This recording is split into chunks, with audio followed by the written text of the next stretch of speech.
প্রতি বৃহস্পতিবার দর্শকরা অধীর আগ্রহে অপেক্ষা করেন টিআরপির তালিকার জন্য। কে এগিয়ে, কে পিছিয়ে, কে বা সেরা 5-এর বাইরে, চলুন দেখে নেওয়া যাক এই সপ্তাহের সেরা ধারাবাহিকগুলোর ফলাফল। এই সপ্তাহেও প্রথম স্থানে রয়েছে পরশুরাম আজকের নায়ক, টিআরপি রেটিং 7.5। জি বাংলার নতুন এই ধারাবাহিক একের পর এক সপ্তাহে শীর্ষে রয়েছে। দ্বিতীয় স্থানে রয়েছে জগদ্ধাত্রী, টিআরপি রেটিং 7.4। পুরনো হলেও আজও টিআরপিতে নিজের জায়গা ধরে রেখেছে এই জনপ্রিয় ধারাবাহিক। তৃতীয় স্থানে রয়েছে ফুলকি, টিআরপি রেটিং 7.2। চতুর্থ স্থানে রয়েছে গৃহপ্রবেশ, টিআরপি রেটিং 6.8। পঞ্চম স্থানে রয়েছে চিরসখা, টিআরপি রেটিং 6.6। সেরা 5-এর বাইরে এবং ষষ্ঠ স্থানে রয়েছে পরিণীতা, পেয়েছে 6.4।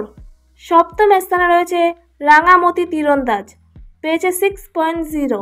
অষ্টম স্থানে রয়েছে অনুরাগের ছোঁয়া ও রোশনাই, পেয়েছে 5.8।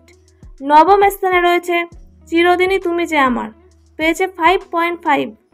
দশম স্থানে রয়েছে কথা, পেয়েছে 5.0। জগদ্ধাত্রী ধারাবাহিক একদিকে যেমন পুরনো, তেমনি দর্শকের ভালোবাসায় এখনও জনপ্রিয়তার শীর্ষে রয়েছে। অপরদিকে পরশুরাম আজকের নায়ক টানা সেরা স্থান ধরে রেখেছে। নতুনদের জন্য সেটাই হয়ে উঠেছে বড় চ্যালেঞ্জ।